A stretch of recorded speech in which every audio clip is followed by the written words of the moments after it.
Tour 202. Lepo pozdravljeni, ciljni sprint je določil zmagovalca tretje etape. Evropski prvak Tim Merlier je dobil svojo drugo etapo na Touru, še predtem pa je zaradi padca pri vmesnem sprintu odstopil dosedanji nosilec zelene majice Jasper Philipsen, dva padca pa tudi v zadnjih 5 kilometrih, v enem je bil udeležen tudi Remko Evenepoel, slovenski kolesarji pa so k sreči brez prask končali to preizkušnjo. Naš gost je Gorazd Penko, športni direktor pri ženski ekipi BTC City, sicer pa direktor maratona Franja. Lep pozdrav, Gorazd. Lep pozdrav tudi vam. Zraven pa tudi Igor Tominec na prizorišču. Živijo, Igor. Živijo. Moje ime je Luka Petrič. Kolesarski podcast Vala 202. Igor, včeraj smo govorili o nehvaležnih napovedih, ampak ti si pa zadevno v polno, ne? S Timom Merlierjem. Ja, če bi še imel odprto možnost, bi verjetno bolj stavil na Jonathana Milana, ki mi je nekako bolj izgledal po konstituciji za tale sprint. Na ciljni črti pa so ju res ločili centimetri. Mislim, da je bilo za eno debelino kolesarske gume razlike na cilju. Ampak Tim Merlier ima seveda zdaj 11 zmag v letošnji sezoni, tako kot Tadej Pogačar, in sta oba na vrhu lestvice zmagovalcev letošnje sezone in napovedovala se je ta zmaga tudi na Touru. Njegovo moštvo ima nekako dvojno razdeljene naloge. V prvem delu sprinti za Merlierja, v drugem delu Toura bo pa v gorskih etapah moral zablesteti Remko Evenepoel in en načrt na tem Touru se jim je že dobro izpolnil. Gorazd, vaš pogled na sprint Tim Merlier velja za zelo iznajdljivega kolesarja, tudi tokrat pa je bil na pravem mestu v pravem času. Ja, videti je bilo tako, ne? Čeprav razlike v šprintu med Milanom in njim je bila minimalna, lahko bi bilo. Mislim, da je celo Milan naredil napako in prepozno porinil kolo naprej, tako kot ga šprinterji ponavadi porinijo naprej na sami ciljni črti. In razlika je bila tistih 5 cm na koncu, mogoče bi bil zmagovalec drugi. Vsekakor pa je bil šprint, kot smo ga pričakovali, stresen, tako da čeprav sem že vse živo videl v kolesarstvu, moram priznati, da sam zadnjih 10-15 km že bolj težko gledam to prerivanje in mi ni vsem, pade Primož Roglič, pade Pogačar, pade kdorkoli drugi, kajti občutki, ko priletiš s tako hitrostjo nekam na asfalt ali pa še kaj bolj trdega, so boleči tudi, če samo podoživljaš svoje situacije za nazaj. Tako da nobeno ne privoščim takih padcev, ki so se dogajali danes. Boleče je že za tiste, ki samo gledamo nadaleč, kaj šele za tiste, ki padejo na asfalt. K tistim padcem se bomo še vrnili, zdaj pa prisluhnimo zmagovalcu, to je Belgiec Tim Merlier. Ja, gelukkig veilig, want het was wel ineens heel hard drummen. Izteklo se je srečno in varno, bil pa je danes izredno oster boj. Med etapo sem se vedno pravočasno izognil zapletom, sem pa v padcu izgubil pomočnika za sprint.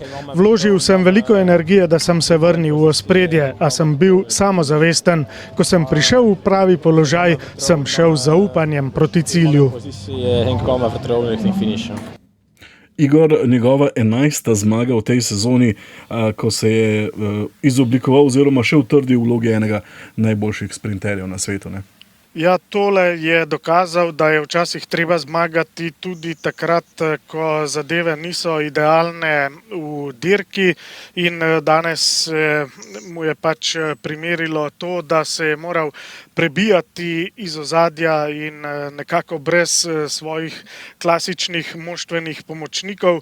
Že pred začetkom Toura je denimo Remko dobil vprašanje na novinarski konferenci, ali bo kdaj slučajno pomagal Merlierju tudi do etapne zmage v sprintu, pa je Remko rekel, da je to zelo malo verjetno, ker se mora varčevati seveda za višje cilje. Bert van Lerberge pa je njegov običajni lead-out oziroma ta zadnji pomočnik v sprintu in tokrat je moral Merlier brez njega se prebiti za hrbet Milana, potem pa ga je tudi na ciljni črti za las prehitel in seveda, da ima 11 zmag v sezoni, kaže, da na nekaj stvari. Ena je, da se dobro znajde in da dobro slalomira, druga je, da ima izredno močne noge, kajti premagati Milana, ki je res pravi hrust v takšnih zaključkih, je odlična, nora stvar. Tretja zadeva, ki bi jo omenil, je pa tudi, da moraš imeti nekako dober občutek, da se izogneš vsem padcem, kajti za sprinterje je to najbolj pomembno, da sploh prideš v položaj za sprint na tako pomembni dirki. 61. zmaga v njegovi karieri. Moram reči, da sem bil kar malce presenečen, ko sem videl številko 61. Še 5 kolesarjev na Touru ima 61 zmag. Če se gremo mali, kratek kviz, bi jih znala našteti. Pomagam s tem, da povem, da so 3 tisti, ki tekmujejo bolj v generalni razvrstitvi in 2, ki sta sprinterja. 5. Imate kakšne ideje? Mislim, za enega vemo. Mislim, za 2 vemo. Za generalno vrstitev. Mogoče Remko. Renko, torej seveda v obeh slovenskih adutih, ob Pogačarju in Rogliču, potem pa še 2 sprinterja, ki imata 61 zmag. Torej oba, ki izkušena, oba starejša kot od 30 let. Pomagam, da je en Francoz, en pa je Nizozemec, ki je nekoč tekmoval v Rogličevi ekipi, zdaj pa tekmuje v ekipi Groenewegen. Francoz z 61 zmagami. 33-letnik. Malo šali bi rekli Francozi z 61 zmagami. Vsi skupaj. Tisti ta zadnji je pa Arnaud Démare. Torej Démare ima več kot 61 zmag. In večinoma. Za Kokarja sem vedel, da jih še nima toliko, oziroma da niti blizu ni. Zanimivo, da se je pridružil tej peterici, torej 6 tekmovalcev zdaj na Touru, ki ima vsaj 61 zmag. Gorazd, prej ste omenili te padce, ki se mi zdi, da so kar zaznamovali to etapo. Zakaj se vam zdi, da do tega prihaja, ker je bila sicer taka precej, lahko bi rekel, lahkotna, enostavna etapa, zaradi tega, ker je bilo toliko vetra v prsa, pa je bil tempo počasen, ampak na koncu pa veliko živčnosti, ne? Ja, današnja dolgočasna etapa, sigurno najbolj do sedaj. Verjetno so se kolesari tudi na štartu same zmenili, da bodo danes malo bolj ležerno kolesarili in niso pustili v bistvu nobenega bega, kar je zelo hitro ugotovil tudi Mohorič. In vidimo, da razen borb, videli smo, da razen borb na letečih ciljih in pa na samih 10 kilometrih praktično nismo videli nič posebnega. Mogoče še največja posebnost, da je Pogačar prepustil majico svojemu kolegu in recimo, da je nekaj razlogov za to. Prvi razlog je, kot sem že videl nekajkrat napisano, dres, kar je definitivno največja možnost. Drugo je kolegijalnost, kajti vemo, da je novi nosilec mlade majice senca Pogačarja na dosedanjih etapah.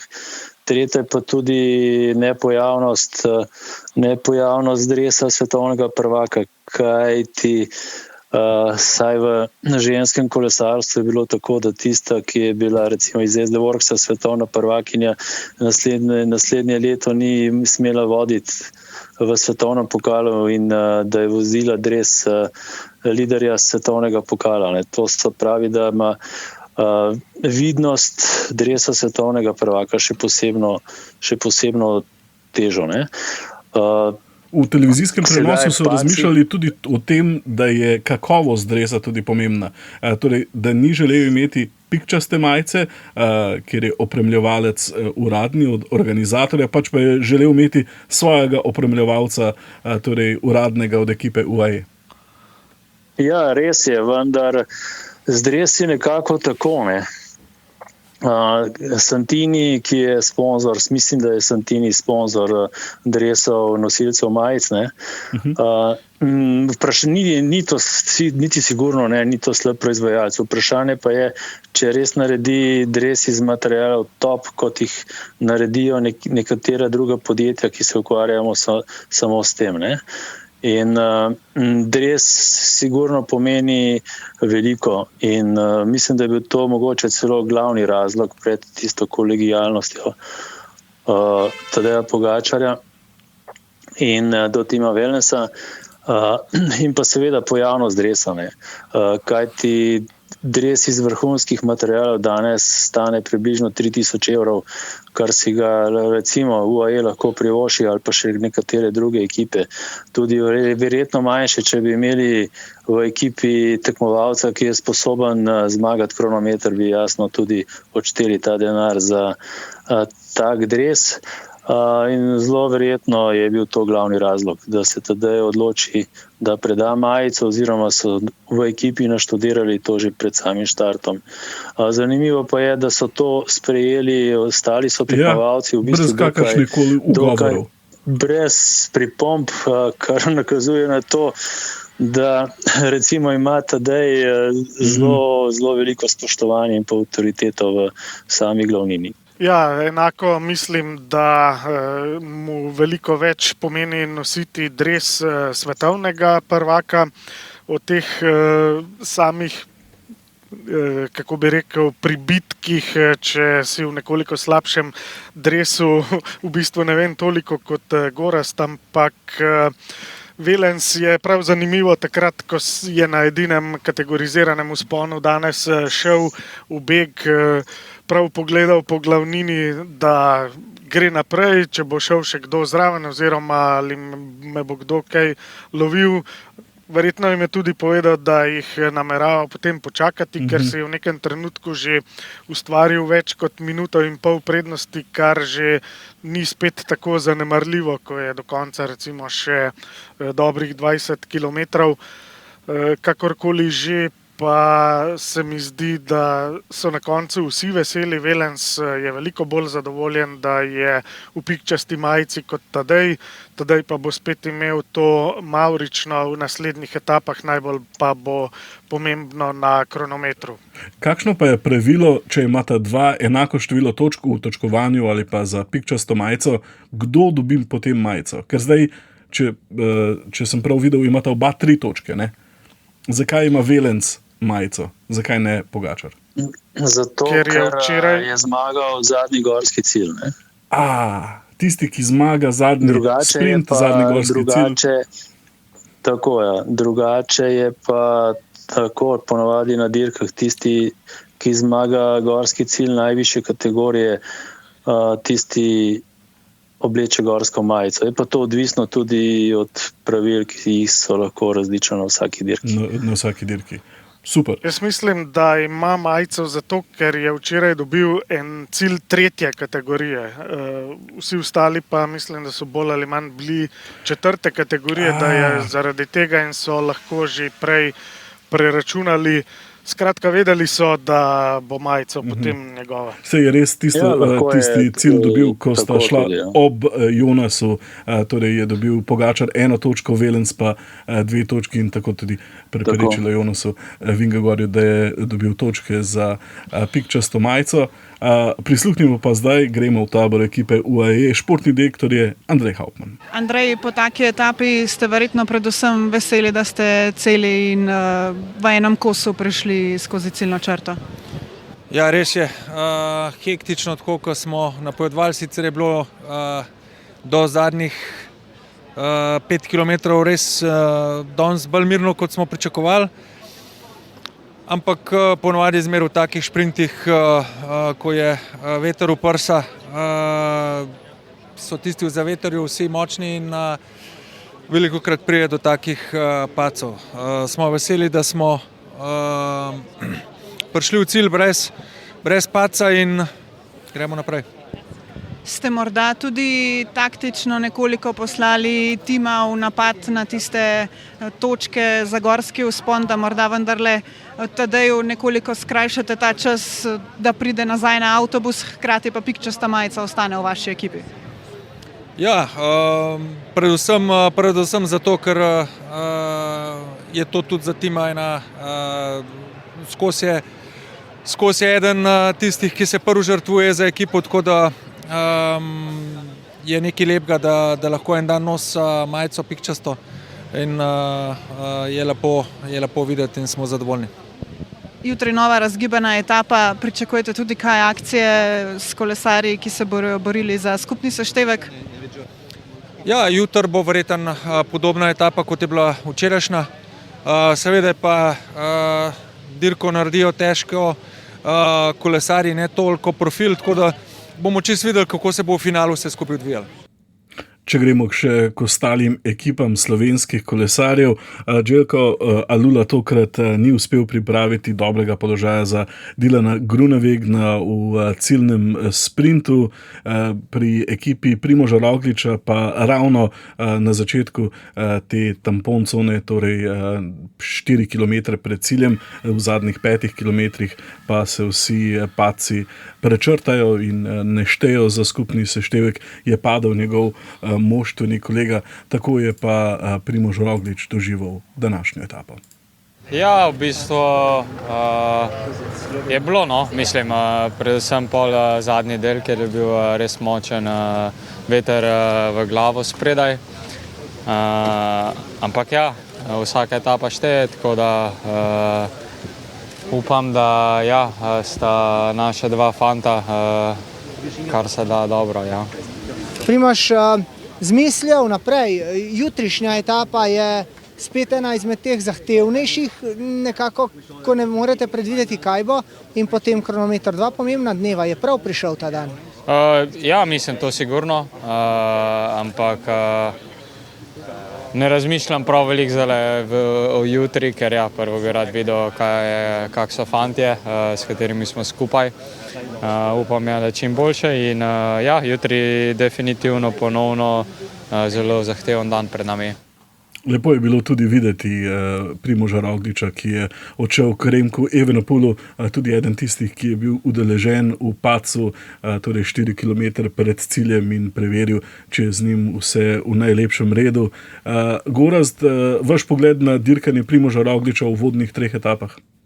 Mislim, da se tle dosti ne razlikuje od mnenja ostalih, ki bolj resno opazujejo Tour de France. Dejstvo je, da so v prvi etapi sta z Remkotom in pa nekateri šprinterji so enako zaspali in vsi me sprašujejo, zakaj jih niso ujeli. Dva razloga sta. Prvi zato, ker je mogoče Remko računal na Rogličevo pomoč, Roglič na Remkotovo pomoč ali pa oba skupaj na šprinterske ekipe, ki so imeli šprinterje zadaj, vendar je v takih situacijah, ki je nastala v trenutku, ko grupa dobi 15-20 sekund, mogoče sposoben sam ujeti skupino Remko, če gre res do svojega maksimuma in pa mogoče Pogačar. Ostali tudi s pomočjo ekipe ne morejo takega bega več ujeti, kajti ko je bilo nekaj več prednosti 20-22 sekund, se je že videlo, da če pritiskajo od spredaj najmočnejši, potem še Pogačar in Tim Wellens, je praktično nemogoče v takih situacijah, da kdorkoli ujame vodilno skupino, sploh pa potem, ko je bila razlika že večja. Tako da na srečo bom tako rekel, moje napovedi pred turom so bile že itak take, da bo lahko prvih 10 etap vzel enega od favoritov za končne stopničke. Zdaj ne bi rad na to oceval, da bo to Primož, ampak seveda se to še vedno lahko zgodi, ne privoščim nobenemu. Recimo, včerajšnja etapa je bila taka, če se spomnite zadnjih 25 km, ko je nastala tista delitev v skupini, smo imeli z tistimi 60 kolesarji nekako še eno skupino, ali pa 80 še eno skupino 20-25 kolesarjev, ki je imela prednost že 30 sekund. 30 sekund. Zadaj je bila pa za temi 20 kolesarji še ena skupina in za to skupino so bila tudi vsa klubska vozila. Sedaj si pa predstavljamo, kakšen kaos bi bil, pa koliko bi bilo grmenja na direktorja dirke oziroma na glavnega komisarja, če bi prišlo v prvi skupini, kjer so bili praktično vsi 4 favoriti za stopničke padec in bi bila 2 od teh vključena v padec. Pa naj si bil to Tadej, Vingegaard, Roglič ali pa Remko. Koliko bi bilo to hrupa zaradi situacije, ki je nastala, v kateri se je težko odločiti, spusti komisar avtomobile naprej ali ne, po pravilih jih ne bi smel, in zato jih tudi ni. Ampak ena taka nepredvidljiva situacija se zgodi in če je slučajno tvoj adut vpleten v to, jasno, zgubi takoj minuto in pol zadnjih 10 km, 15 km, kar je pa potem, tudi če imaš najmočnejšo ekipo, težko ujeti, kaj ti moraš uloviti skupine, te skupine nimajo vozila, ki ti nekoliko pomagajo pri lovljenju. In recimo tak slučaj je lahko v naslednjih etapah do 10. etape recimo marsikaj spremenijo iz sedaj v bistvu nekje bolj realnega vrstnega reda. Tako tak slučaj se lahko zgodi tako Vingegaardu, tako Primožu kot Tadeju ali pa Remkotu. Recimo sam iz svoje kariere lahko vem, ko sem vodil ekipo na Giro delle Regione, takrat je bil Glivar v vodilni peterici, mi z vozili smo bili pa 4 minute zadaj za vodilno skupino in ker komisar ni spustil vozila naprej, Glivar je imel takrat defekt in so mu splavale stopničke po vodi, ravno zaradi take odločitve komisarja. To mislim, da se je zgodilo nekaj podobnega tudi na Vuelti, ko je Nibali dobil okvaro kolesa in je potem njegov športni direktor v bistvu dobesedno odvlekel tekmovalca Nibalija tja, kjer je bil, in to ga je v bistvu komisar tudi diskvalificiral, kajti to se ne sme, ampak situacije so take kočljive, v kateri tudi človeški včasih malo naredi napak in so pa pač nepopravljive časovne zamude v bistvu pri bitki, ki jih nažalost ne moreš nadoknaditi kar tako. Ja, zdaj, ko zagledamo takole na dirki, da je na tleh dres Red Bull Bora Hansgrohe, nas vedno kar malo stisne, ampak tokrat je bil to njihov sprinterski adut Jordi Meus. Za Rogliča sem pa zadnjič ravno bral eno analizo njegovih padcev v odstotkih posameznih nastopih in je v bistvu statistično izredno malo odstopa navzgor, niti ne kaj več kot denimo Remko Evenepoel. Za oba velja, da sta pozno iz drugih športov prišla v kolesarstvo in da je tukaj nekaj težav, ampak Roglič statistično ne odstopa navzgor po številu padcev, samo njegova težava je, da je zadnje 3 dirke po Franciji odstopil zaradi padcev in zato se o tem stalno govori in piše in konec koncev tudi na njegovo podzavest to deluje in zato ima letos razvitih res veliko že teh obrambnih mehanizmov in v vseh intervjujih zatrjuje, da ga sploh ne zanima skupna uvrstitev in da pri njegovih letih, da je dobro, da sploh še lahko tekmuje s temi najboljšimi, ampak vemo, da on ne hodi na dirke zato, da bi samo sodeloval, tako da moramo te njegove izjave vzeti z rezervo. Če bo dobro prekrižaril in zaenkrat glede padcev je uvod tura dobro prekrižaril, potem bi res rad videl pravega Primoža v nadaljevanju tura, takrat, ko bodo pa bolj zagrizli v resne etape. Sem pa ravno pred dnevi slišal zanimiv statistični podatek ravno o tem, kar si zdaj govoril, in sicer, da je Renko Evenepoel, kljub temu, da imamo to v mislih, da je Primož Roglič večkrat padel, je pravzaprav Renko Evenepoel v zadnjih, mislim, da 3 ali 4 sezonah skupaj večkrat padel na največjih dirkah kot pa Primož Roglič, čeprav je občutek ravno zaradi bolj zapomljivih padcev Primoža Rogliča drugačen. Ne? Ja, danes je bilo prav zanimivo, ko je Primož trepljal Remkota po hrbtu, saj bo. Danes je bil Remko na tleh, Primož pa ne. Če recimo bi lahko svetoval v takih slučajih tekmovalcev, bi vse kar svetoval na tako dolgi dirki, kjer so razlike potem v minutah, bolje da zgubiš 12 po 15-20 sekund dvakrat, kakor da se uležeš in ne moreš nadaljevati dirke, ne? Kajti te razlike 20 sekund, 40 sekund, to lahko en dober dan v gorskih etapah lahko nadomesti Primož brez problema. Ne?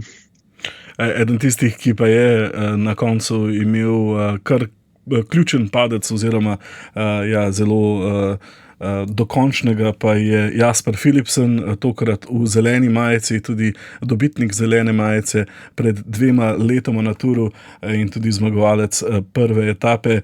Nič kriv je padel, ko sta se 2 kolesarja na njegovi desni zapletla, enega je vrglo v belgica, Philipsen je potem padel na ramo, imobilizirali so mu roko in njegove moštvene kolege poslali naprej, ko so ga skušali oskrbeti. Takoj smo lahko videli, da je dirke zanj konec, in po koncu etape je Filip Rothhoft, športni direktor ekipe Alpecin Deceuninck, tudi potrdil, da si je Jasper Philipsen zlomil ključnico. Broken collarbone, devastated and a lot of pain. So that's basically current status. I think we can talk about the cause of the incident, and that's clear for everybody that the two collided and then Jasper was the victim of that. But I don't think we have to talk in this case about right or wrong. I don't think they did anything wrong. It was wrong that it happened, but I don't think there's anybody to blame. Ja, ni želel kazati s prstom, torej na enega ali drugega. Rekel je pač, da sta se 2 zapletla in preprosto ni imel sreče Philipsen pri tem. Gorazd, se strinjate s to oceno? Definitivno, tudi jasno, Primož pri njegovih padcih ni bil vedno on sam kriv, ne? Tudi niti slučajno ne? Ampak pač to so slučaji, ki se naredijo na dirki.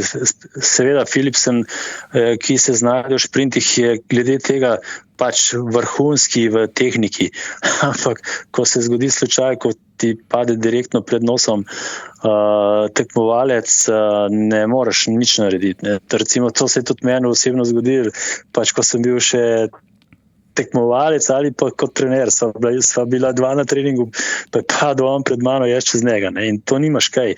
In ravno zaradi takih padcev je seveda kolesarstvo, tudi če si najboljši, nažalost nepredvidljivo. Ne. In Tour jemlje vsako leto favorite in za šprinte in za generalno uvrstitvo.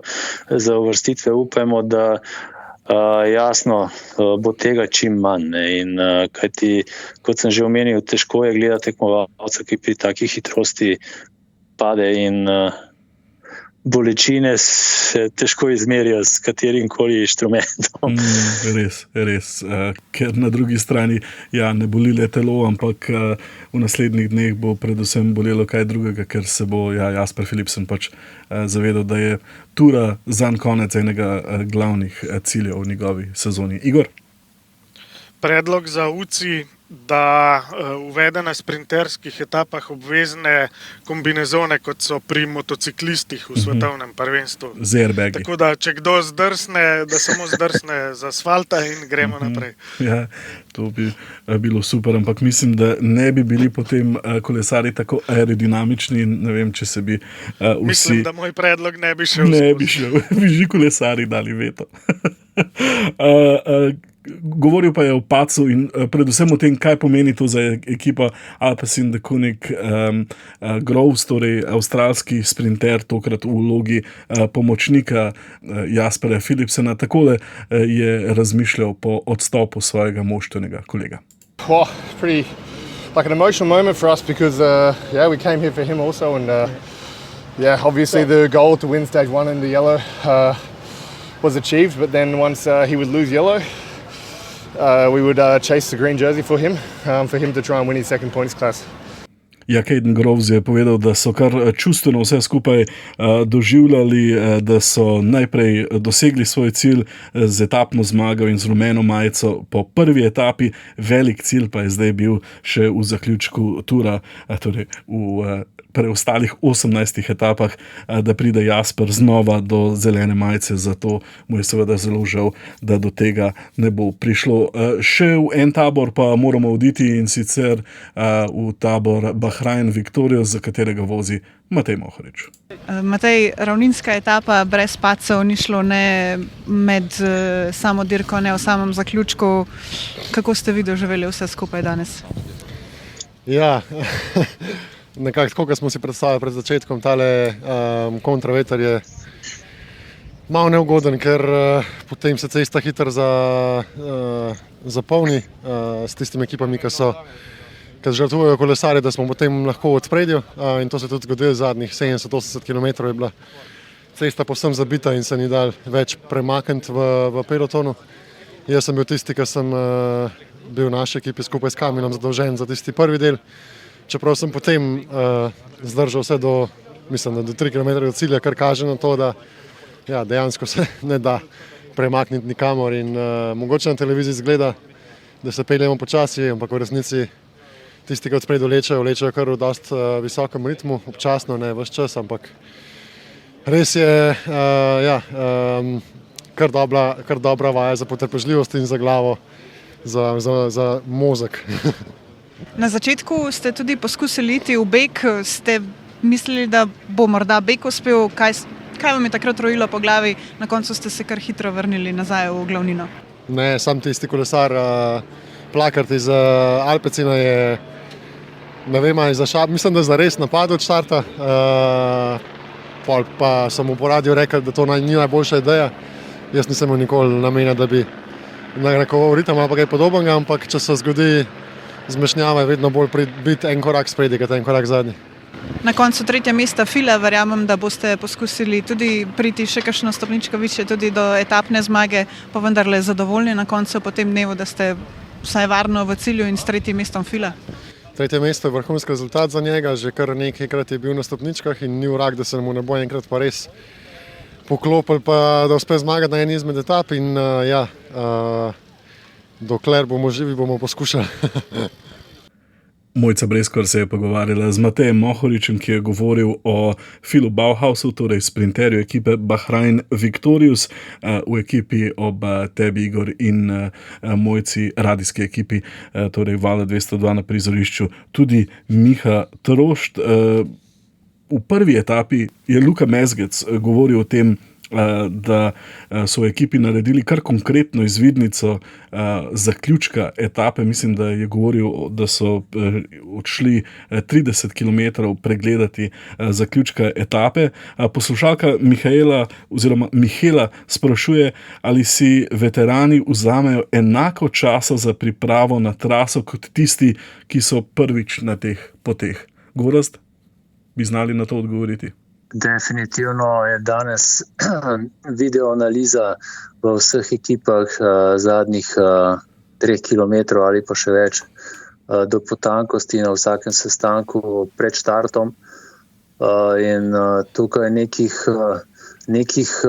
v bistvu nepopolnih pristopov, itak šprinter in pa tisti, ki so v vlaku, ne smejo si pristop vzeti za neprofesionalnega, in to naštudirajo vse. Ne. Je pa verjetno res, da v bistvu Luka Mezgec mogoče mu malenkost še manjka pri teh brzinah, ki so sedaj.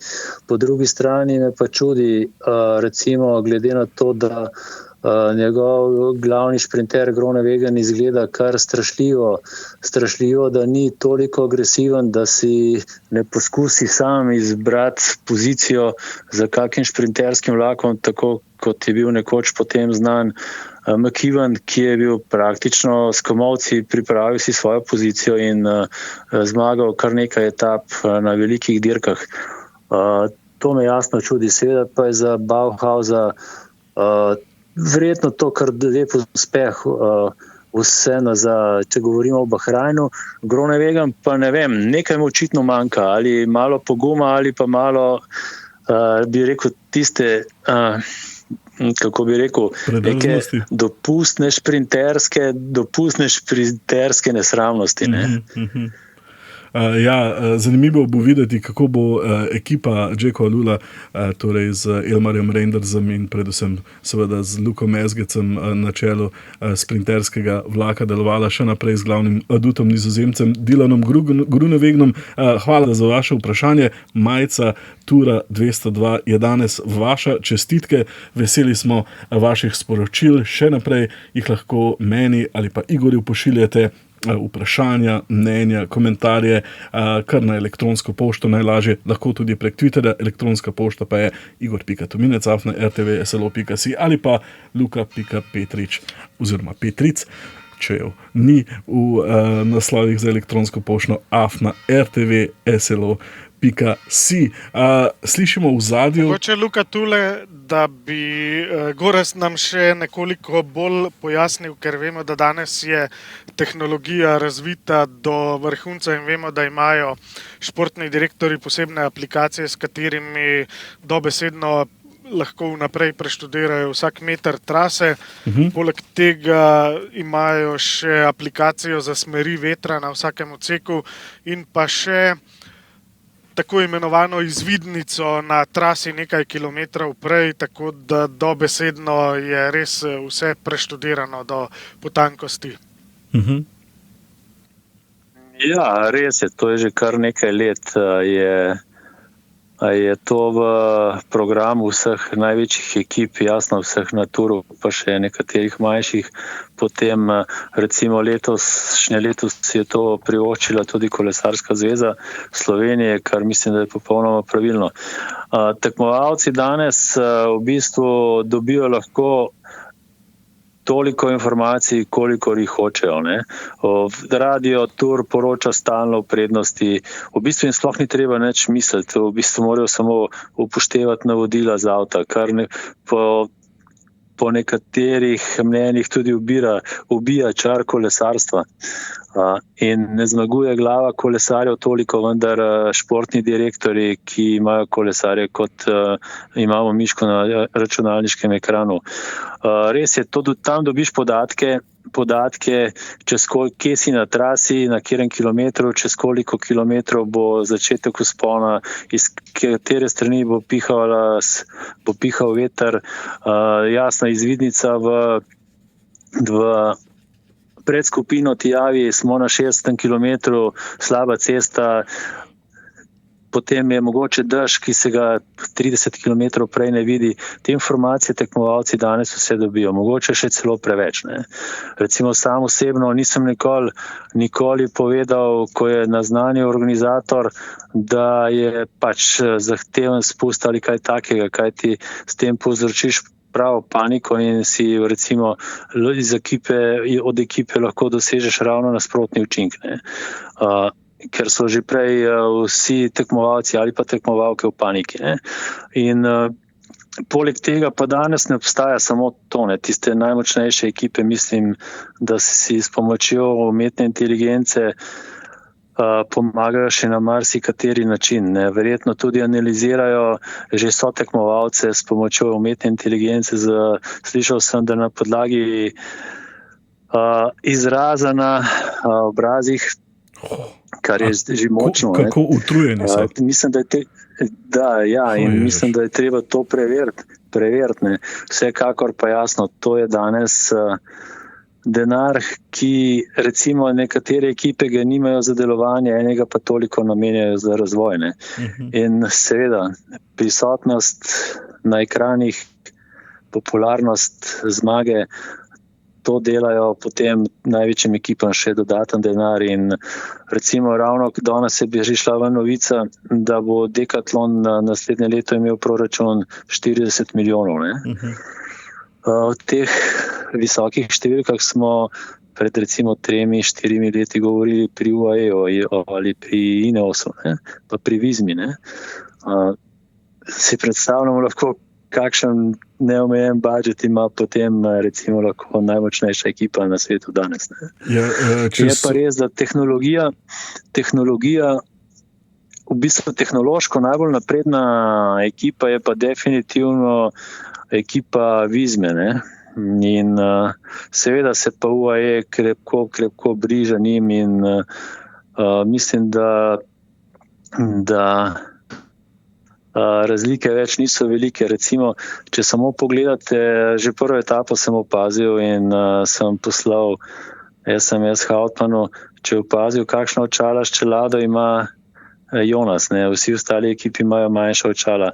Recimo, on ima očala, ki se popolnoma zlijejo s čelado, pa mi je odgovoril sam, da je Vizma tehnološko daleč pred vsemi. Ne? Na srečo se pa tudi še da to tehnologijo upam, da premagati. Mislim pa, Igor, boš morda lahko potrdil, da ima pa UAE trenutno najvišji proračun med vsemi. Uspel sem ta teden začeti gledati Netflixov dokumentarec o Tour de France, torej Unchained oziroma o Cour du Peloton, torej v pogledu lansko dogajanje, in če so podatki od tam pravilni, je imel lani UAE proračun več kot 60 milijonov, ne, kar je res že ogromna cifra.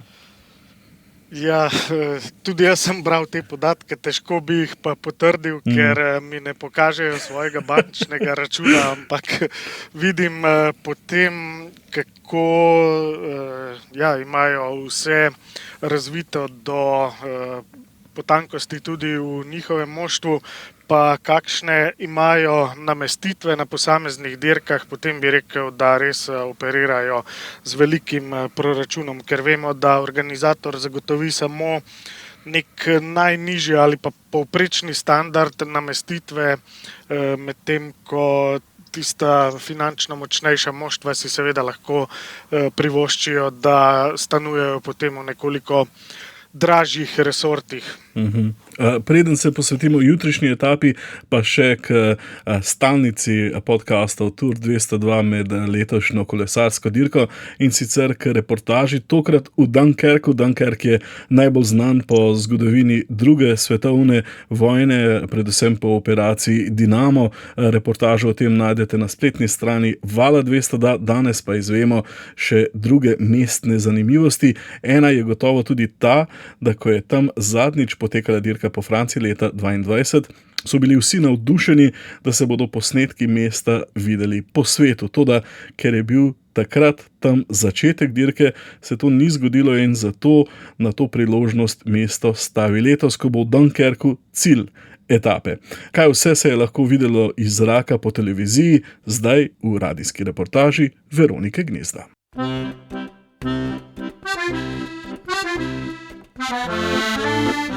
Za Dunkerk, mesto na skrajnem severu Francije, in za tamkajšnje dogajanje med drugo svetovno vojno je marsikdo izvedel šele po tem, ko so o znameniti operaciji Dinamo leta 2017 posneli odmeven ameriški film. Ta je sicer v Franciji vzbudil kar nekaj nasprotovanja, mestu pa prinesel prepoznavnost in povečanje števila obiskovalcev. Še vedno pa je to umirjeno mesto, brez pretirane gneče, in to je prednost, pravi Emmanuel Clermont, turistični vodnik, ki me je pobral na železniški postaji. Sam sicer prihaja iz Lila, vendar že 15 let živi v Dunkerku in si ne predstavlja, da bi se vrnil. Yeah, this is the seaside part of Dunkirk. The thing is, the weather is not perfect here, so people prefer to drive 1,000 kilometers to go to south of France. To je obmorski del Dunkerka. Stvar je v tem, da vreme tukaj ni popolno, zato se ljudje raje vozijo 1000 kilometrov na jug Francije. Vendar lokalni prebivalci ljubijo svoje mesto. Ljudje iz Dunkerka, ki so šli drugam zaradi študija ali dela, se med počitnicami vrnejo. Imamo nekakšno angleško vreme. Nikoli ne veš, kdaj bo naslednji sončen dan. Takoj, ko je, pa se celotna regija zgrne na plažo. Vedno več pa je tudi ljudi iz drugih koncev Francije, ki prihajajo sem na počitnice. Nikoli ni preveč vroče, niti poleti, kot naprimer ob južni obali. It's always good, even in the summer. When in the south, you need to stay inside, have airco, etc. You don't. Most of the time, it's good here. Glavna plaža, imenovana Maluleba, se razteza približno 15 km vzdolž Severnega morja. In kadar je tam oseka, lahko hodiš in hodiš po morju in to bo še vedno nizko. Sploh je tam sama ravnina in v mestu se šalijo, da je edini hrib tam ulica poimenovana Rue de la Colline, Hill Street. Ulica hriba. Tudi zato je regija krasna za kolesarjenje. Ima pa mesto z bogato flamsko kulturno identiteto tudi pomembno pomorsko in ribiško zgodovino, s katero je povezano tudi njegovo ime. Had fishermen who came here and settled in the dunes in the 8th century. Prvi so se tukaj med Sipinami naselili ribiči v 8. stoletju. Zgradili so cerkev in od tu ime mesta, ki pomeni cerkev na Sipinah. Ime izvira iz flamskega jezika.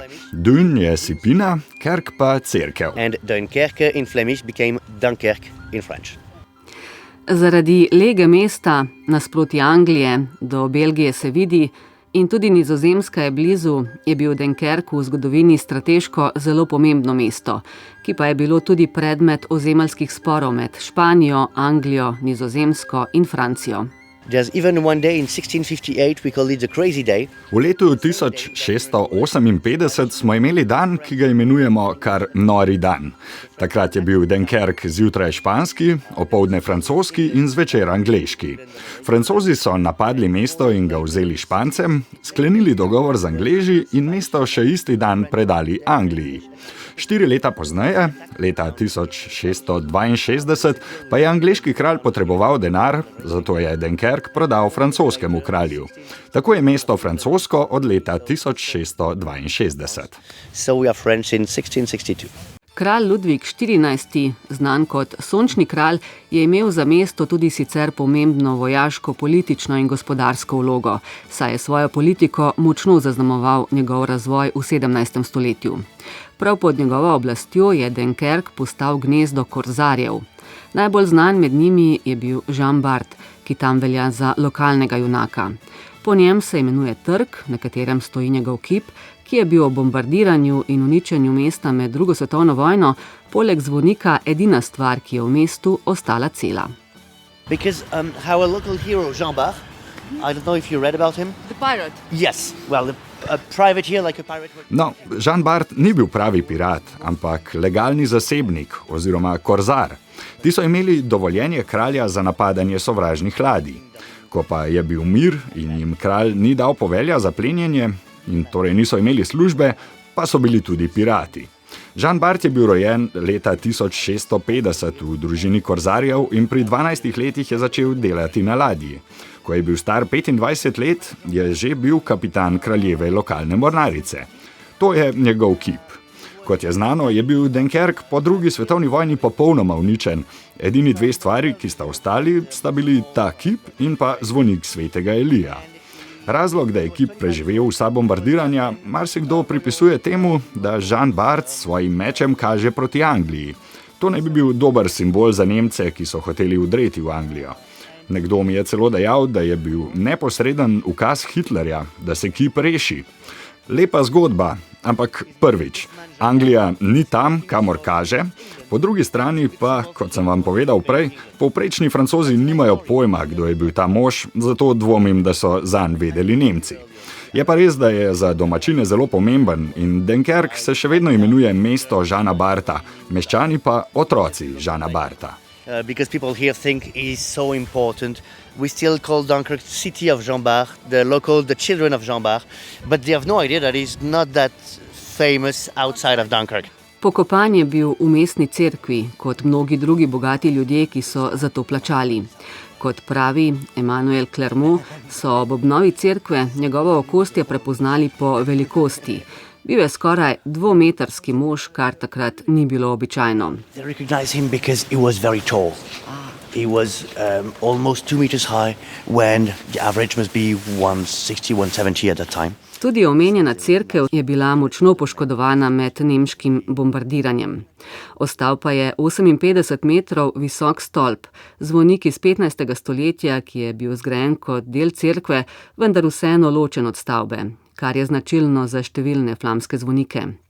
Bil je eden prvih zaščitenih spomenikov v Franciji, danes pa je vpisan na UNESCO seznam svetovne dediščine, muzejsko urejen in dostopen obiskovalcem. Do 5. nadstropja pelje dvigalo, do vrha pa je še 65 stopnic. Te peljejo mimo 48 zvonov. Največji ima 7 ton, najmanjši 5 kilogramov in kot pravi Emmanuel Clermont, ni dobro iti mimo, ko začnejo zvoniti.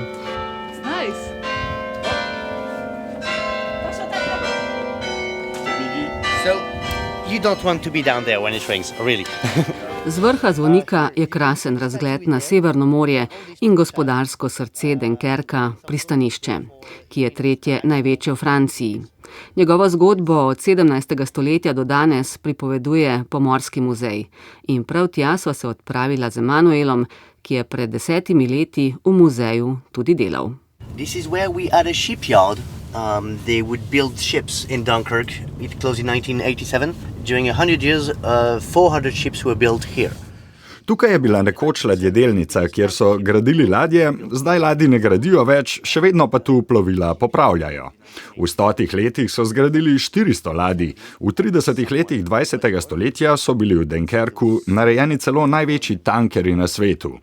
Ko so leta 1987 ladjedelnico zaprli, je bila to katastrofa. Vsaka družina je imela nekoga, ki je bil v njej zaposlen in brez dela je ostalo ogromno ljudi. Kolegica mi je povedala, da se spominja, kako je kot otrok hodila nabirat školjke in rakce v morje, ker družina ni imela denarja in drugače ne bi imeli kaj jesti. The ugly thing in front of us is the biggest steel plant in France. Grda stvar pred nama pa je največja jeklarna v Franciji. Na koncu pristanišča imamo največjo jedrsko elektrarno v zahodni Evropi. V Franciji jedrska energija pokriva okoli 70 do 75% francoske porabe električne energije in v celotni državi imamo nekje med 15 in 20 jedrskih elektrarn. So we have 15-20 of them in France.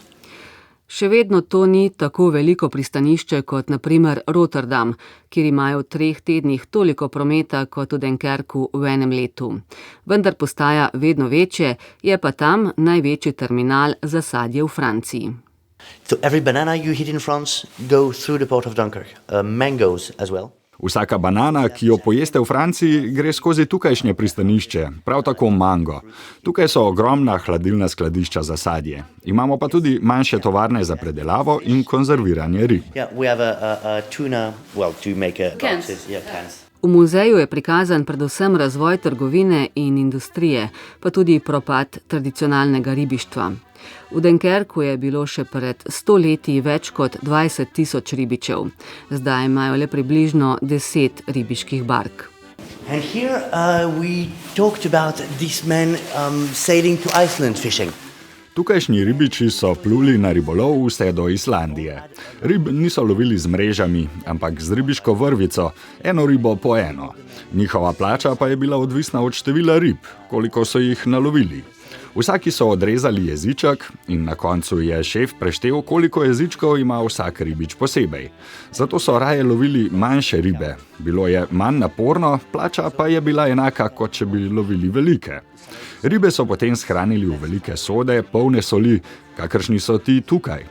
Na vsaki ladji je bilo od 18 do 25 mož in ker so živeli skupaj 6 mesecev, so na ladje jemali ljudi iz istih družin, iste ulice, sosede, ljudi, ki se poznajo, da se ne bi stepli. Če se je ladja potopila, pa je družina ali celo vas ostala brez moških, kar je bila katastrofa. Ženske so v tem času ostale doma in skrbele za vse, preživljale družino in delale na poljih. So it was very difficult and we had very strong women here. here they reproduced a cafe, which was Tukaj je reproducirana kavarna, ki je bila zelo znana med pomorščaki. chez Georgette. The thing is, you could have a drink and you could sleep and you could have some sex in this cafe. So it was very famous at that time. V njej so lahko pili, spali in seksali, zato je bila tako znana. Lastnica je bila zelo prijazna stara gospa in zato so tja radi zahajali tudi mlajši fantje in otroci, ki ne bi smeli, in matere so seveda norele. There, it's not good, it's not for you, bad women, bad people. And the kids would love because the owner was a lovely old woman who was nice to anyone, even the kids. No, tista prava kavarna pa je bila zadnja točka obiska v Dunkerku. Še prej pa ogled mogočne stavbe mestne hiše. Turistični vodnik Emmanuel Clermont zanjo pravi, da je simbol obnovljenega mesta in tudi dokaz, da Dunkerk ni le kraj, ki je preživel, ampak tudi kraj, ki še kako živi. Town Hall is famous for carnival. The carnival in Dunkirk is crazy. It's 3 months long. Mestna hiša je znana po karnevalu in karneval v Dunkerku je nor. Traja 3 mesece, od januarja do sredine aprila. Korenine karnevala izhajajo prav iz časov, ko so ribiči pluli na Islandijo ribarit in se mnogi z tega polletnega potovanja niso vrnili. Zato so lastniki ribiških ladij pred potjo pripravili veliko zabavo, ribiči pa so, da so se lahko zabavali, dobili predujem plače in zabavali so se kar močno. Morda je bila to zadnja zabava v njihovem življenju. Danes je ta tradicija povezana s pustno in na nedeljo pred pustnim torkom se tukaj na trgu pred mestno hišo zbere med 80 in 100 tisoč ljudi. Vzklikati začnemo Libérez les harengs, which means set the herrings free, the herring, the fish. Kar pomeni izpustite sleda, sled je riba.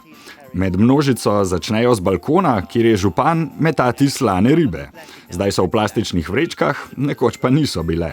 Ko ribo ujameš, odpreš vrečko, vanjo ugrizneš in jo podaš naprej svojim prijateljem.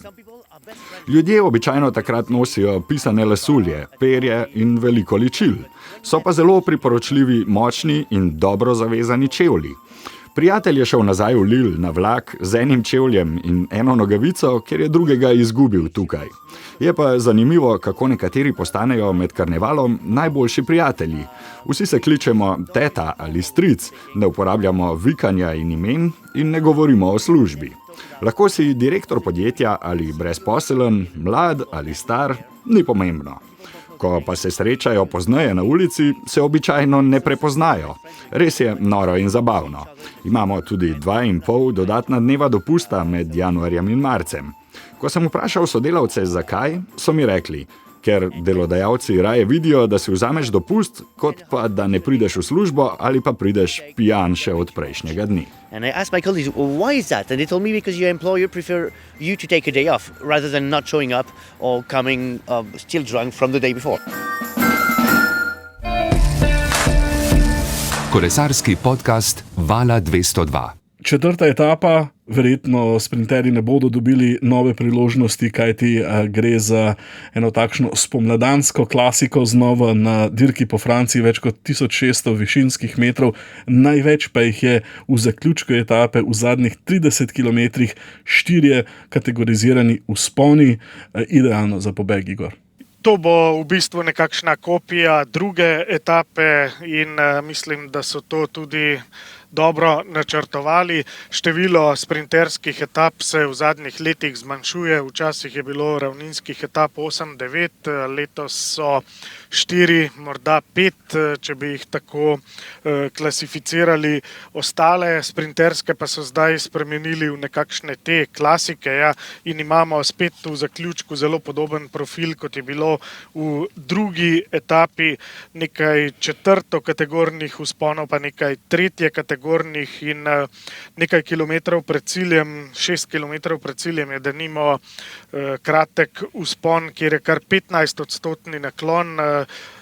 Ko se bo že naredila neka selekcija na prejšnjih kratkih klančkih, se tule lahko potem nekdo, ki bo najmočnejši, odpelje naprej. bomo videli. Van der Poel smo videli v odlični formi, Pogačar v odlični formi, tudi Jonas Vingegaard dokaj dobro. Tukaj sledi pa še druge specialiste za takšne klasične preizkušnje imamo in enostavno bo to prihodnost Tura, da bodo čim bolj razgibane etape. Sprinterske preizkušnje pa zmanjšujejo, ker imajo nižjo televizijsko gledanost. To je en razlog. Drugi razlog je pa tudi to, da Gorazd Penko pač težko gleda zdaj te sprinterske zaključke in padce. Gorazd, še to v jutrišnji etapi, se vam zdi, da bi lahko prišlo tudi do kakšnih, ne bom rekel konkretnih, ampak vsaj morda do manjših sprememb pri generalni razvrstitvi?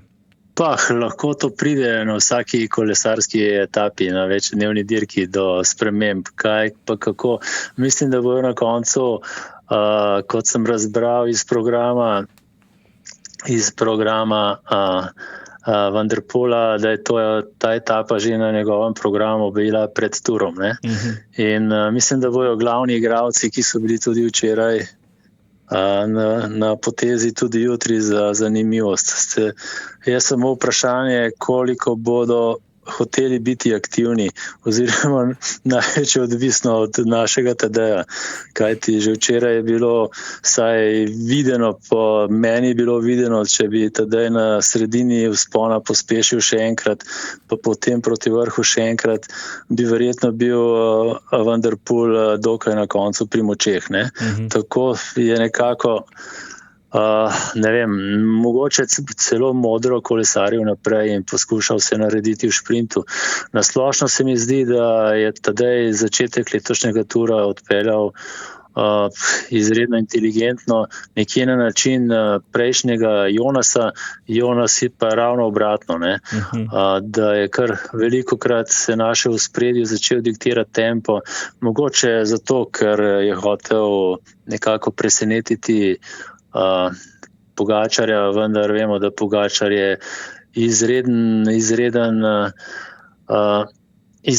pri čekiranju oziroma pri prebiranju, pri branju dirke in taktike moštev, tako da mu to ni uspelo.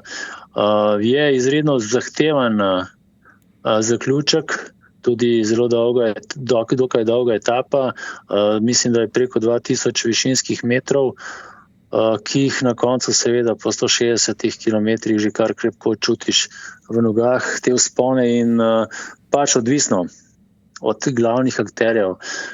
Glede na situacijo mislim, da hoče Van der Poel zadržati majico, teren je v bistvu za njega idealen, mogoče za Pogačarja malenkost manj, vendar vse pa je odvisno od Tadeja, ali bo napel svoje mišice in hotel prevzeti majico.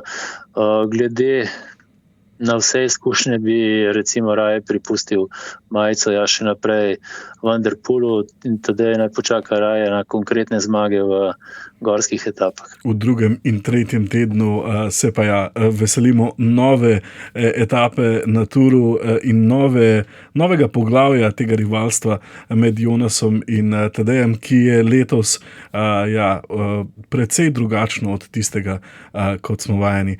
Gorazd, hvala lepa, ker ste si vzeli čas za podcast Tour 202. Vselej se je zabavno, tudi poučno z vami pogovarjati o kolesarstvu. Igor, hvala tudi tebi. Jutri bomo znova skupaj po 4. etapi dirke po Franciji. Uživajte, se slišimo. Tour 202.